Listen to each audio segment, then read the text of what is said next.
रत्नागिरी जिल्ह्यातली सर्वात मोठी रासायनिक एमआयडीसी असलेल्या खेडमधील लोटे एमआयडीसी मध्ये एक धक्कादायक प्रकार उघड झाला आहे।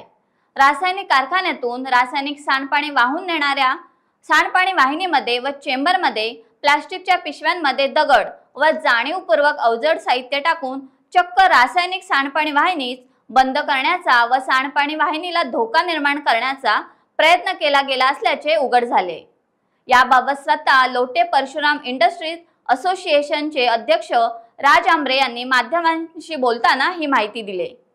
लोटे परशुराम इंडस्ट्रीज असोसिएशन आणि महाराष्ट्र औद्योगिक विकास महामंडळ यांनी जिल्हा पोलीस अधीक्षक रत्नागिरी यांच्याकडे याबाबत लेखी स्वरूपात तक्रारी देखील केली असून अशा प्रकारे रासायनिक सांडपाणी वाहिनीला बंद करण्याचा आणि तिला धोका निर्माण करण्याचा प्रयत्न करणाऱ्यांवर कठोर कारवाईची मागणी केली। नमस्कार। गेले काही दिवस लोटे परशुराम एमआयडीसी प्रदूषणाच्या मुद्द्यावर खूप संपूर्ण महाराष्ट्रामध्ये गाजत आहे, वेगवेगळ्या बातम्या येत आहेत आणि त्या अनुषंगाने एक गंभीर बाब समोर आली की नाल्यामधून जे पाणी वाहत आहे हे पाणी चेंबरमधून ओव्हरफ्लो होतंय बऱ्याच वेळा आणि ते का होतंय या अनुषंगाने जेव्हा प्रयत्न केले गेले एमआयडीसीने त्या दृष्टीने शोधण्याचा प्रयत्न केला तेव्हा त्या नाल्यामधनं त्याचा चोक निघत नव्हता म्हणून नाईलाजाने एमआयडीसीला संपूर्ण तो पाईप ओपन करावा लागला, खोदावा लागला आणि खोदल्यानंतर तो पाईप कापल्यानंतर त्यांना असं लक्षात आलं त्या ठिकाणी की प्लास्टिक पिशवीमध्ये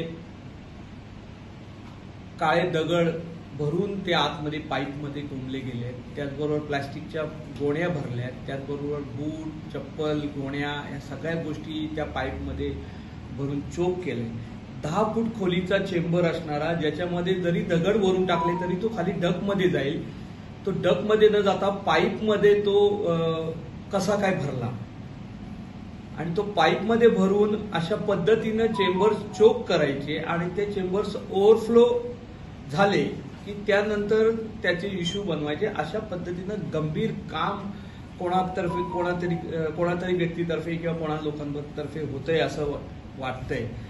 कोण करतंय, कोणाचा काय हेतू आहे याबद्दल आम्हाला काहीच कल्पना नाही, पण ही जी बाब आहे ती अतिशय गंभीर आहे। अशा पद्धतीने जर चोक केले तर त्याचा परिणाम परिसरातील संपूर्ण निसर्ग संपदेवर, पर्यावरणावर आणि उद्योजकांवरही होणार आहे।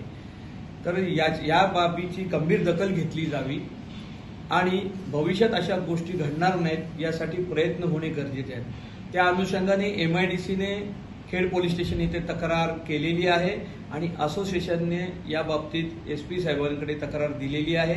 टाइम्स डिजिटलला लाईक करा, शेअर करा, सबस्क्राइब करा आणि बेल आयकॉन दाबायला विसरू नका। Times digital.